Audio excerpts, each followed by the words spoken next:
Welcome to Film on Tape, a free audio library for creatives in film and television. My name is Misha Calvert, and I've worked as an actor, writer, director, and producer for many decades. I had so many questions when I was first getting started in New York, and I just wanted fast, free answers. That is what this library is for. The work that you do as a creative is so important. I really hope that this library is going to help get your work out there. Film on Tape is sponsored by Vermilion, a coaching and educational company for creatives. You can learn more at clubvermilion.com. This is a very important episode for actors. We're going to be talking about how to make casting directors love you and not hate you. So a little bit of background on me, including being a director on the project. I have cast 12 short films and 5 short-form series. So for some of those, I was the director and we hired a casting director and they kind of supervised the casting process. Of course, the director is the ultimate say on many projects. If it's a studio or a really big budget, then sometimes not. But mid-tier or low budget, a lot of times it's the director that has the final say. Casting director is hired by the director and the production team. So I've been in on the casting process for 12 of my own shorts and 5 of my own series, and I've helped out with other friends casting as well. So I've been on that side of the table. I know a lot about it. I also have been an actor for like 30 years. I have been around the block, and I have a lot to say about what casting directors have to go through, how to befriend them and make them like you, make their lives easier, have decorum, interact with them in a positive and constructive way. Because a lot of actors have no clue how to do that. So the first thing that I want to do is walk you through what it is like to be a casting director. A day in the life of, if you will. Let's say that you, and this is in the year 2025, so taking into account everything that's been happening with the actor strikes, with the layoffs at studios, productions being moved overseas, with AI, with the recent fires in LA. There's a lot that's really been compromising the production pipeline that was once 5-6 years ago. We had what was called peak TV. And so now we're in a starkly different landscape, and the production pipeline in the United States is much thinner.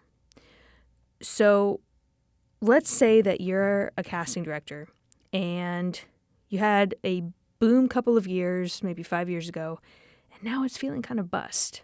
So we're going to start the empathetic journey of what it's like to be in a casting director's shoes so that you can better interface with them. Let's say that this project that you're working on, that you're about to post for Breakdowns and Actors Access, it's a TV show, and you haven't had a TV show in a long time, a couple years, so you really need this big paycheck. This is like a huge job for you, and you really need to do a good job. You're casting, let's say, a supporting role, and the genre for this is a hybrid. So it's a show like something like Fallout, which is a combination of sci-fi, action, comedy, and also period. It's a crazy hybrid. There's so many genres going on here. So you're looking for actors that already are able to fit in this kind of very niche genre. They'll have to be quite pliable and have significant ability as an actor to be able to morph into this mixture of genres. So already that kind of narrows the casting pool. And then this specific character that you're casting has to have an accent, a certain kind of accent, and they have to be able to do something sporty like sword fighting. So this is already like hyper-specific, and you don't have confidence you're going to find what you need on breakdowns or from agent submissions. So you're going to post it on Actors Access as well. Now, when you do this, you will receive a tidal wave of submissions. How do I know? Because when we posted All Hail Beth, a web series on Actors Access, the casting director, Harley Kaplan, I think he said it was around 12,000 submissions. I could be getting that number slightly wrong, but it was in the 5 figures of submissions for a web series. My God, there are so many actors out there. And we were paying, but not that much, not like crazy money. So if you're posting for a big TV show or something legitimate, like this fake TV show, let's call it Crawl Out is the name that I made up for this. So if you're casting for this show, Crawl Out, you're going to just get bombarded with submissions. And let's say that somehow you're managing to be able to scrape by enough that you can pay an assistant. So the assistant's going to help you go through these submissions to see who you want to schedule auditions for. But there's still a lot of tapes to look through. So, and just to clarify, like they don't send the one person to the director or the network. They send, let's say, like 20 top picks per role to the network, and then the network and the director get to decide who of that 20 they want to see. And sometimes they say, we don't have it yet. We're not seeing what we need. We want more.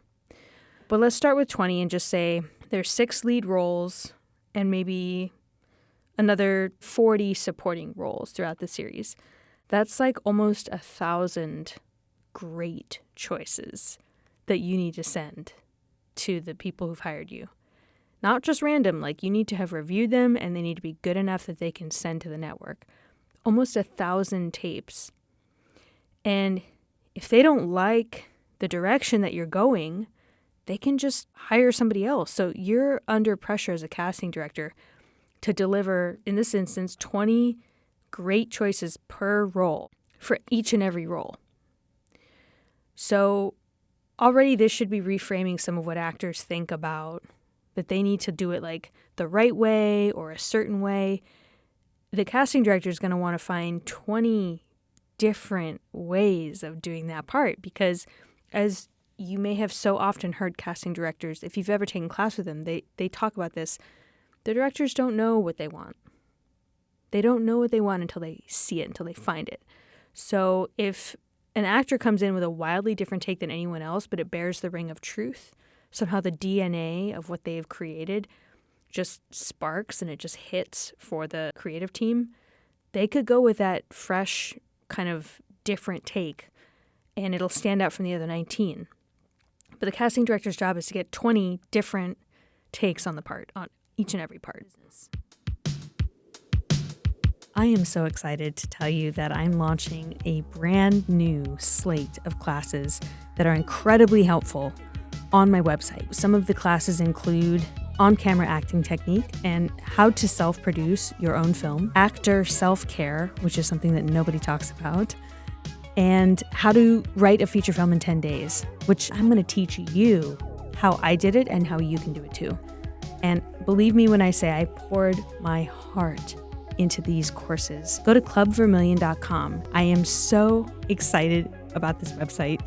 I can't wait to work with you. So because of the production narrowing, and there's just not as many jobs in the US anymore for film and TV, your income as a casting director has gone down. So you were probably doing pretty good back in the boom years, you know, maybe clearing $200,000, depends on the things that you're working on. But now it's pretty tight. It's like you made like $70,000 last year. And that's really hard. It's really scary. So you're kind of under this existential pressure to keep the lights on, to keep your rent paid. And in addition, you had to give up your office in Midtown just to save money on the overhead. So you've cut that, which means you're now casting from home and doing remote, or if you need studio space, you'll just rent studio space in Manhattan. This casting director happens to live in New York in this example. And then when you're working from home, it's like annoying. You used to have this beautiful office and now you have like kind of a tiny home office and like it's depressing and you don't really get out much. So, you know, more days than not, you're kind of in a low level bad mood because things used to be great and now they're kind of not as great as they were. Already I feel bad for this casting director, not just for the amount of thousands and thousands of tapes that they're going to have to go through, but just the lifestyle sounds like such a grind. I mean, even if you love actors, you know, it's still a grind. And I can really relate to that. So already I have empathy for what they must be going through when they receive an email. Here's some other problems that I've heard from casting directors that I've known or been friends with, things that they've had to deal with that I think actors and some of the rest of us just forget. The casting directors are people too, but here's some things that I've heard that they've had to deal with. Real examples. Moving to New Jersey and you're in the middle of your move and you don't really want to move to New Jersey because you don't like it that much. Trying to get pregnant with your first child and you're in your 40s. Your house is haunted and you're tormented nightly by terrifying hallucinations. People only hire you for bad TV and commercials. Someone Me Too'd you on Facebook, and now the comment section is blowing up, and it's turning out to be a PR nightmare. And finally, your assistant of 4 years, who essentially does 80% of the work, has just given you her 2 weeks' notice. So those are some real-world examples to show you just on any given day what a casting director might have on their mind that might supersede whatever email you're sending them on that day. But back to the issue at hand. The biggest problem today is that you need to deliver these 20 great choices to the network or the director in order to not get fired and get paid for this job and keep a roof over your head. So you have to sort through all of these submissions that have come in through breakdowns, schedule the auditions, and then send the 20 best off to the network, right? I don't actually know at the major TV level if the casting director is getting rid of certain choices. Do they ask for more tapes from more people than they intend on sending? Or do they only ask for the amount of tapes that they're planning on sending to the network? That's a really good question. But either way, they are definitely sending a limited but multiple number of tapes to the network so the network can then decide who they want to see and who they want to consider for chemistry reads and so on. So out of these problems that a casting director can potentially have, cut to you, the actor. You are trying to get close to this casting director or interface with them in some way. And now you see the barrier to entry is all of the other things that the casting director is dealing with.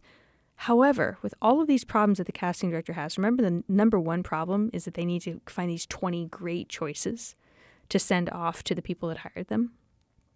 If you can help solve that problem, that is one of the best ways to get the casting director to know who you are and to be grateful for who you are.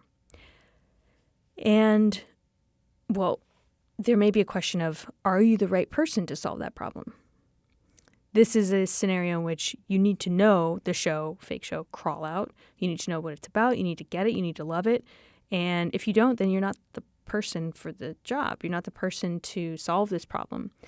But I think that there's a lot of actors that they know what shows that they're perfect for. They know the films that they could walk into that world tomorrow and just knock it out of the park. The weird universe that the filmmaker or the showrunner has created for this project.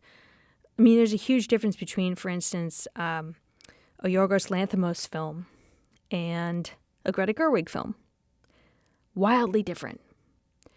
But there's going to be some actors that really effortlessly fit into a Greta Gerwig film and others that are just effortlessly Yorgos Lanthimos in their vibe and how they come across. I have an actor friend named Jake. He's extremely Safdie brothers in what he does and how he comes off.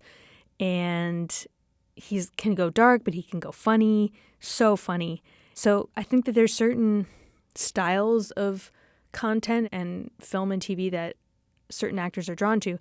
And it's on you to understand when you see the breakdown or when you hear of a show that's about to start casting, what is the vibe of that show? And do I fit? And if so, and I know that I can fit into that show, I actually need to contact the casting director. Because I think that I can solve their problem of needing to fill roles on this show and not having options.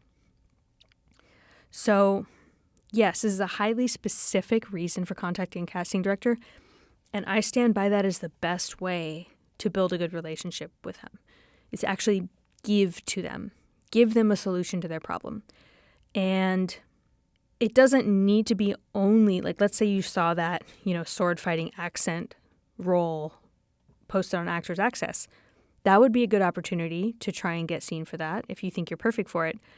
That would be a good opportunity to contact the casting director because, again, you're trying to solve their problem. But let's say that there's no role posted. You just heard they're casting this show Crawl Out based on your favorite video game, and you know that you would die to be seen for it, and you're so passionate about it, and that you can fit into that world with your acting style. That's another time when you want to send an email right before they start casting, like maybe 1 or 2 weeks before, so that you're top of mind, and that when they do start the casting process, they're going to be thinking of you. They'll probably have a list of people that belong in this world, and they'll have a list of actors. If your name goes on that list, you will probably be hearing from them. How do I know that they have lists? Because my very first job in New York was interning at Telsey Casting 20 years ago. And that internship was very intense. I learned a lot because it was like 40 plus hours a week and unpaid. And you were there and you were basically working side by side with the casting directors and the casting associates. By the end, I was helping out Will Cantler, kind of as his main assistant. And it was great. I learned so much. But yeah, there's lists that they make per project. Like they sit down, they do brainstorming for who they want to consider for that project based on what kind of project it is and, the actors that are in recent memory. And also, like, casting directors have very good memories. It's incredible. And they can remember actors that they saw like decades ago and bring them in for stuff. All right, so let's say that you don't see a specific role that you want to try and help the casting director solve by being seen for it. How do you contact them? Like, what do you say?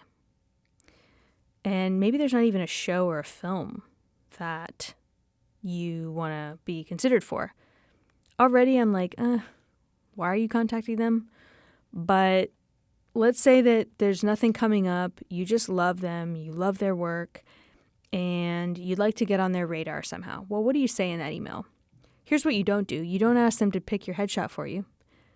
That's just asking them to do labor, free labor. With all of the work that they already have to do, they're probably working 10 to 12-hour days. Now you're asking them to do free work, to look at your headshots and pick the ones where you're making kind of a weird face and rule those out and pick the one that they like the best. Don't do that. One of the best ways is to be additive. You want to be additive to their life. And what does that mean? It means that if you make them laugh, if you show them a piece of work that's really cool, like really interesting, really, great acting or cutting edge comedy. I mean, the things that I've been drawn to lately are genuinely so weird. They're so niche and so weird and so funny and kind of like meta in a certain way in terms of how they're executed. And some of it's people I see on Instagram, some of it's theater that I've seen that's like off Broadway, and it's really special. And if somebody, an actor, because I do get emails from actors trying to get on my radar, if they sent me something and they were like, hey, I just posted this skit, it's gotten almost 1 million views, hope it makes you laugh, I would watch it. And if it made me laugh, that would be additive to me. That would brighten my day. Instead of, if there's ever anything that you would like to call me in for, please watch my 3.5-minute reel and let me know. I don't have time to watch a 3.5-minute reel just on spec. I mean, I know that is kind of the job of casting directors, is to constantly be scouting talent, but look, I'm busy making films. I'm running a company as well. So unless I'm really seriously considering working with someone, like they would be one of the 20 that I'm considering for a part in one of my films, I'm probably not going to watch the reel. Sorry. But if you send me a little quickie that's like, or hey, I just won Best Actor at Holly Shorts or something, Palm Springs. Here's a trailer for the film. If you want to watch the full thing, let me know. That's something that's interesting, like a good trailer for a cool movie. Like, yeah, sure. And it's hard for me to articulate why that's different from watching a 3.5-minute reel, other than the trailer for the film that just won that thing at the film festival is probably more likely to feel like it's adding to my day instead of being work, like unpaid work that I have to do. It's more entertainment for me versus me working and critiquing something. So try to be additive, always be professional, always be humble, be charming, but also be yourself. You don't have to be a robot. And a lot of people think they have to be like this AI, like short, quick, get out automaton, or they'll gush and they'll have like some really long emotional, almost like a fan letter that is also equally inappropriate. And I think if you can just remember that this person has a very busy day and that they have a lot of other things on their mind, but that they really are still always interested in something that's going to be additive. If you can be additive, then I say send the email. All right. I actually have a top 10 list of things that I love to see in actors when I'm running an audition. And I have a top 10 list of things that I don't like when I'm casting. But I'm going to save those for next episode because this is getting a little long. I look forward to sharing those lists with you next week. And I hope, really, really hope that this little thought experiment in a day in the life of a casting director has been interesting and informative and hopefully helpful. All right, I will see you next week. Thank you so much for listening to Film on Tape. If you like the way that I approach the industry, check out our other classes, consulting, and mentorship at clubvermilion.com. Vermilion is a home for artists and those looking to expand creatively. Whether you're an actor, a film professional, an entrepreneur, or a CEO, we'll help you find your voice and hone your skills to thrive in any market at any scale. You can schedule a free phone consultation at clubvermilion.com.